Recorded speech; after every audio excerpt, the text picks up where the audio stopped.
She was built in 1974. Sparkman Stephens-designed.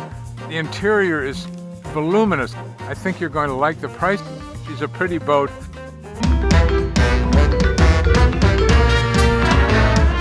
Hi there, this is Captain Q and my old sailing buddy Randy.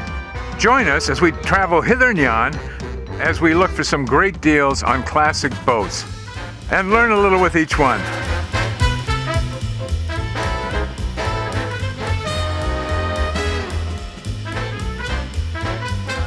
Captain. Randy. Randy. What do you got here? I saw a trail of blood as I was coming in. Well, I figured you'd find me that way. I keep wounding myself on these boats. It's so cold today. It is now 24 degrees right now, and this was convenient, and it'll look warm and cozy. It'll probably be an eternal place to be cozy, right? Anyway, we found another kind of barn find situation here. We're off in the middle of South Portland, Maine. What we found, this is really pretty sweet. Check this out. Who's one of the top design houses in the world? Houses? Probably Sparkman Stephens. There you go. There you go. And that's one right there. That's a Tartan 34. Ooh. She was built in 1974. They had a pretty successful run with these boats. They did about 525 of them, I've read. Wow. And one nice thing about it is she's got that long cruising keel that we now think of on boats. Yeah. She also has a centerboard. Ah. And if you look at that right now, that boat only draws 4 feet. This is real classic early Sparkman Stephens design work as far as, you know, the skeg rudder and all built in, one big gudgeon down here. I noticed that's a little loose on there's a little bit of play in that. What would you do about that? Well, you're gonna have to drop it, and you'll grind away, and you'll find out how you can get the gudgeon out and put a new bushing in there. Okay.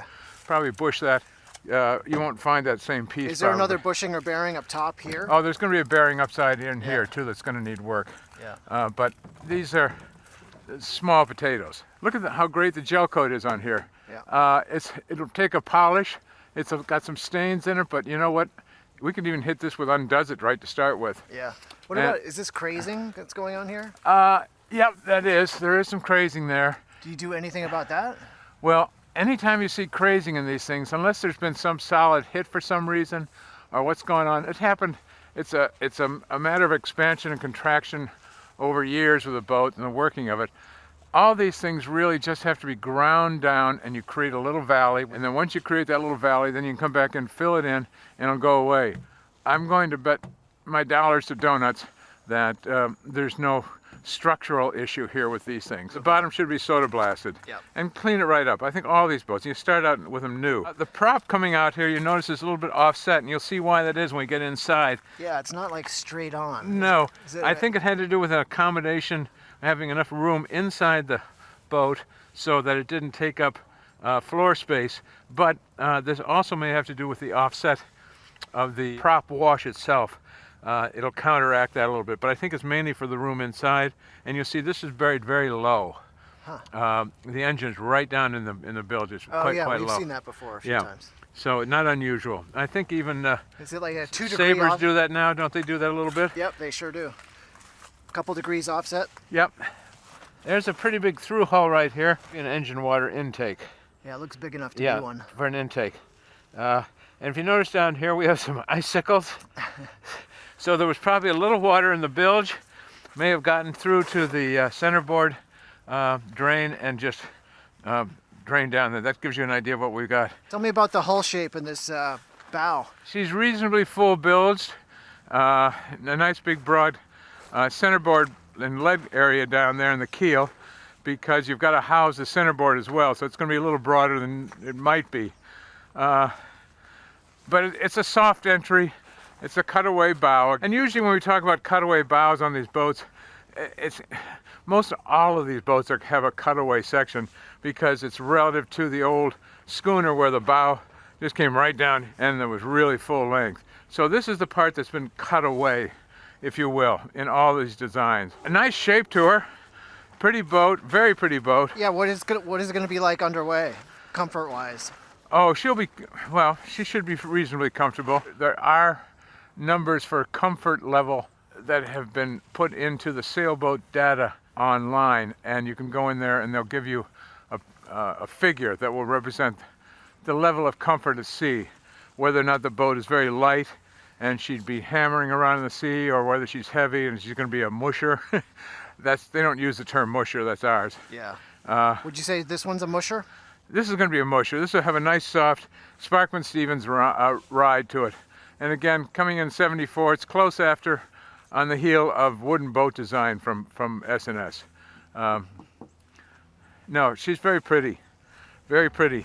A good little club racer too. Have fun racing, but really cruising. Small family. Why don't we take a look topside? Ooh, yeah, let's go. We love the subscribers. Yeah, more subscribers means that we're going to get recommended to more people, and so that helps spread the love and spread the word about old classic boats and what we're doing, so every little bit helps. Thanks again. Okay, Randy, come on up, buddy, wherever you are. Well, welcome aboard the cockpit of a Tartan 34. And I'm sitting here with Sea Dog keeping me warm. Right off the bat, the first thing that catches your eye is that we need some varnish work, right? Yep. All this varnish needs to just be stripped.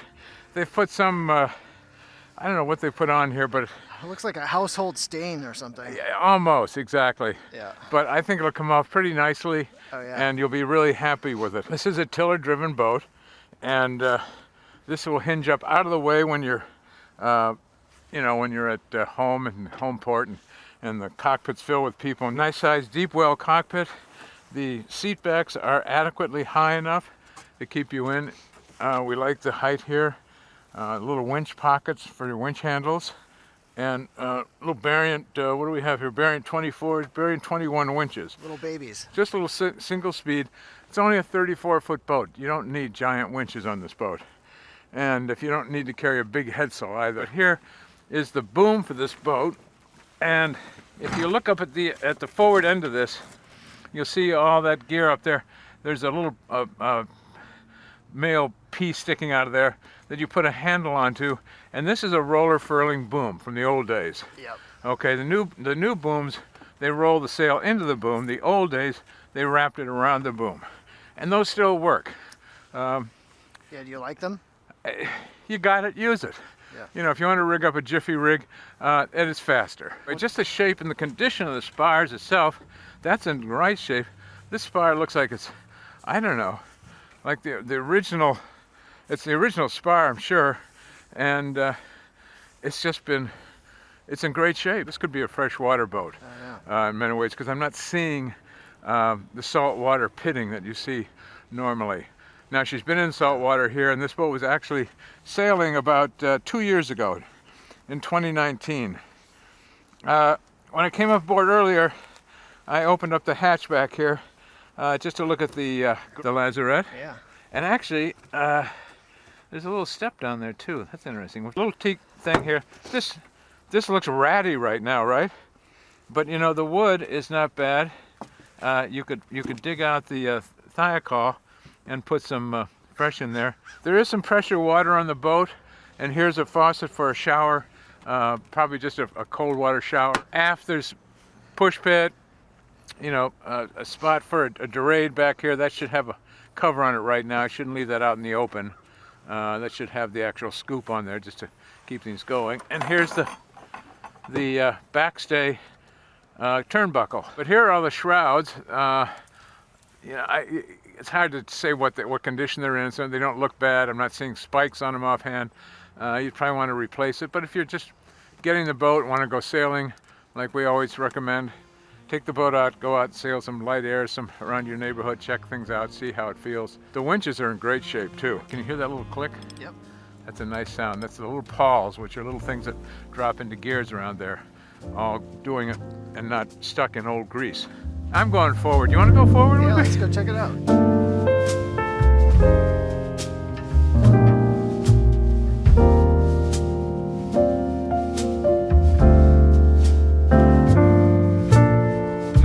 Wide these decks are. One thing about the Tartan 34s, I did happen to research them some few years ago for myself. I was looking for one, and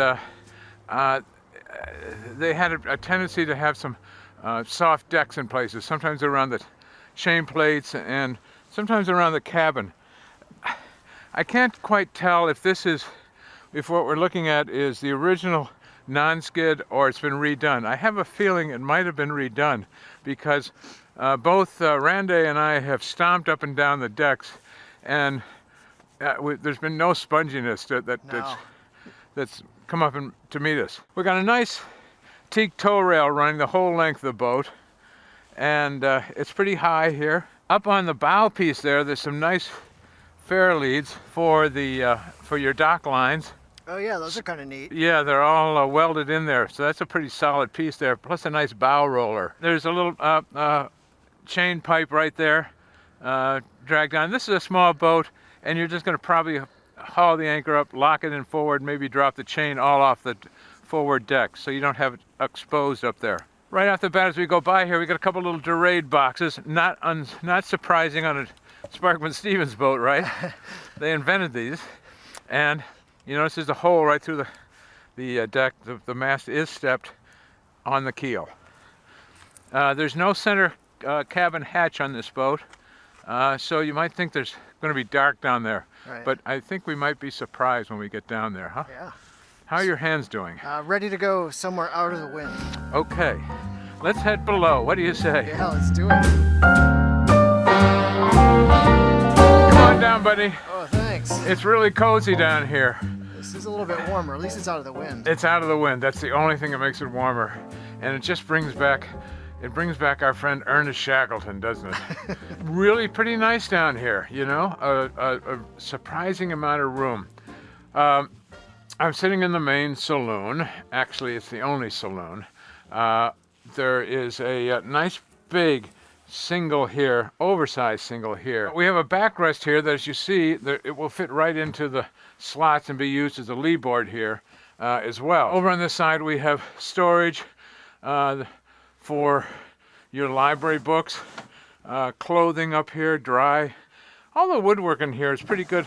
I'm not certain. Looks like some of it might have been redone. Randy just found a hand bearing compass, which has seen its better days.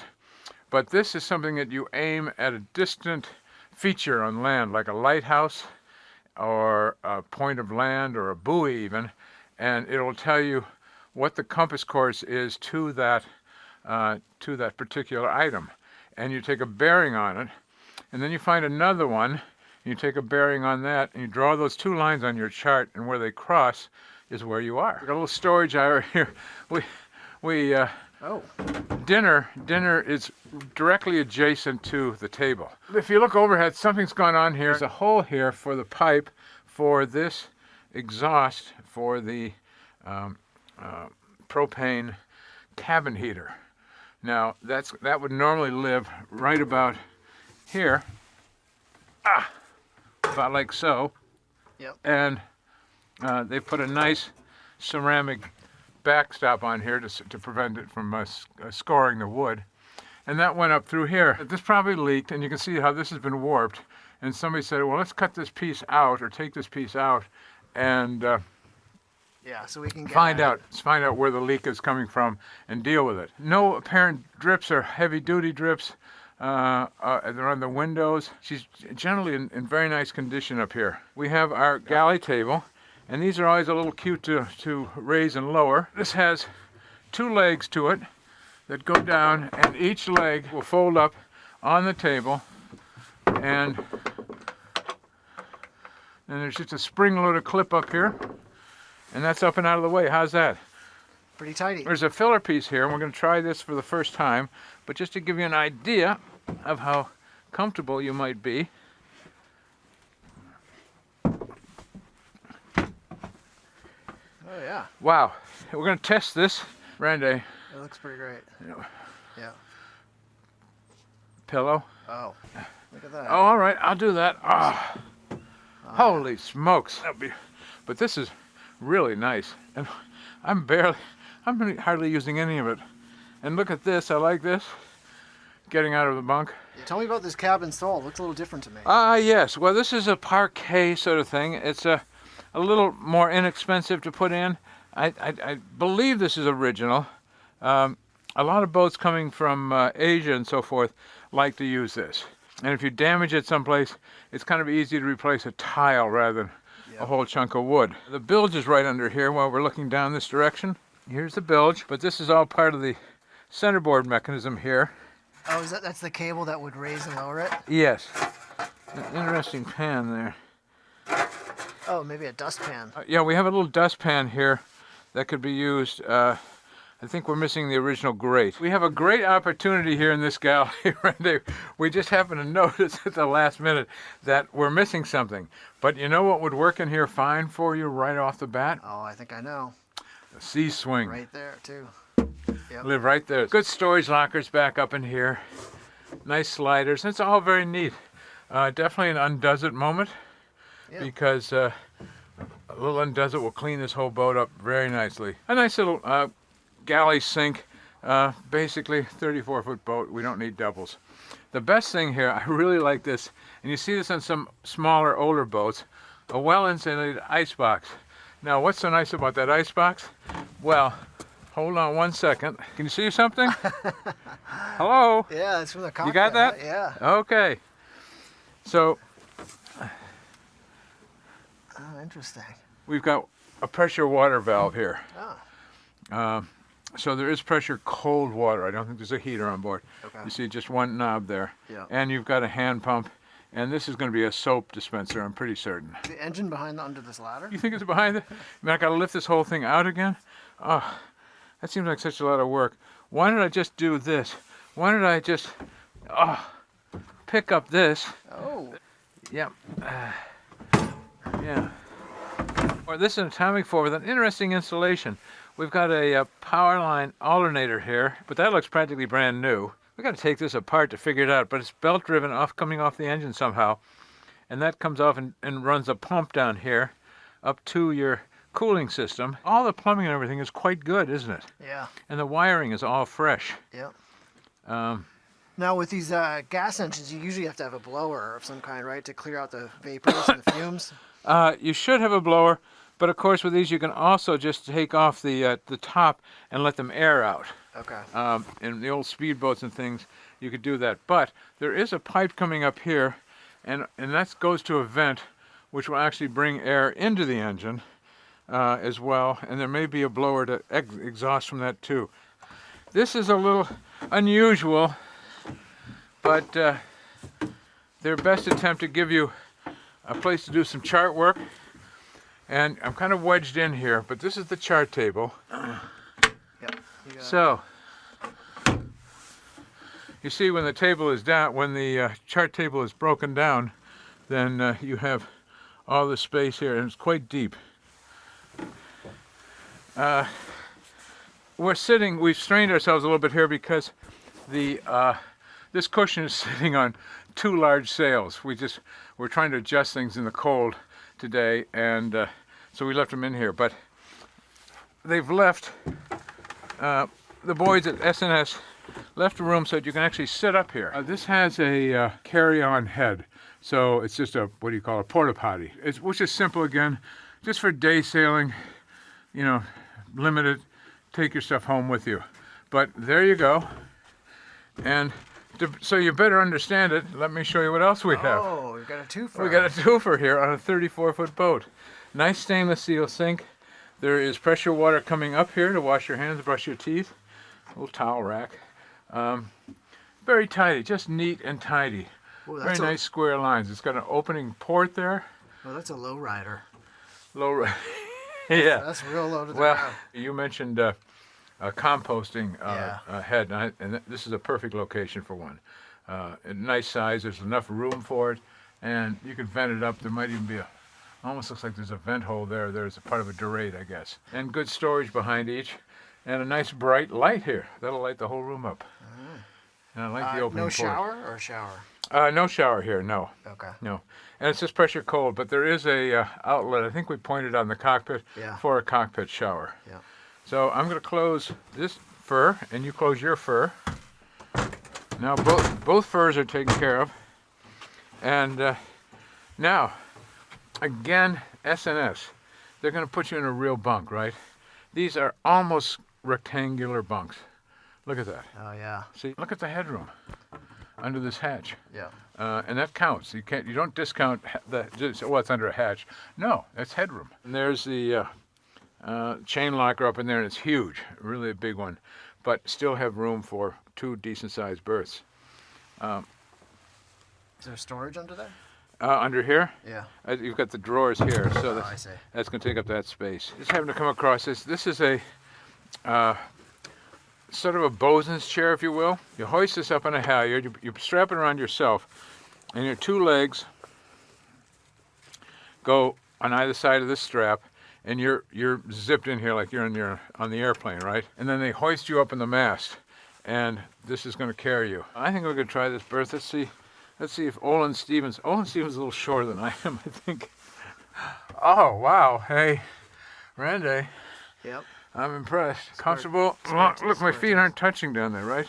Yep. And my head's not touching. This is a long berth. This has got almost 7 feet. So leave me alone. Yep. And We can arrange for that. thanks for stopping by. Okay, bye-bye now.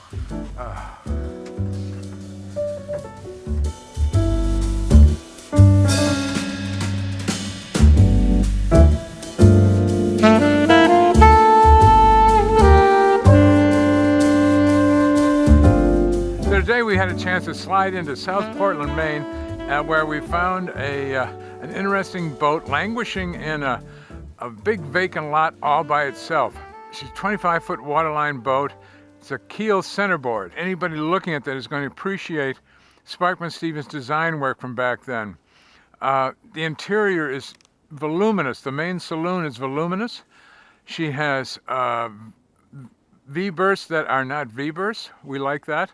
And the boat is in generally overall good condition. I think it's time to rate it. It's about that time. We've been instructed, and we know that this boat was sailing just in 2019, just a couple years ago, and then she's been on the hard. So I'm giving it a 10. We know she floats, right? Right there, 10. Sparkman Stephens-designed, it's an automatic 5. She's a pretty boat. It's just sitting there in a pretty boat under sail. So I'm going to give her another 3 points for pretty, so we're up to 18. And I think you're going to like the price on the boat, and that actually gives it another 5. I'm taking this boat up to 23. 23 for this Tartan 34, built in 1974, all fiberglass, keel centerboarder, and she's ready to go.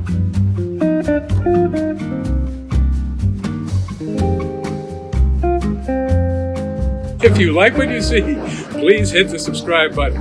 And if you want to be notified when the next one comes out, please hit the alert bell. And that's not desperate at all. Randy, how would I ever find out what's coming up next? You can follow us on Instagram here, Yeah. or Facebook here. We'll have little previews of what's coming up on our next episodes a little bit early. That's pretty cool. Previews. You all join me. I'm going to Instagram right now, and I'm going to find out what's coming up next week. Thank you very much. You know, Instagram's not a place.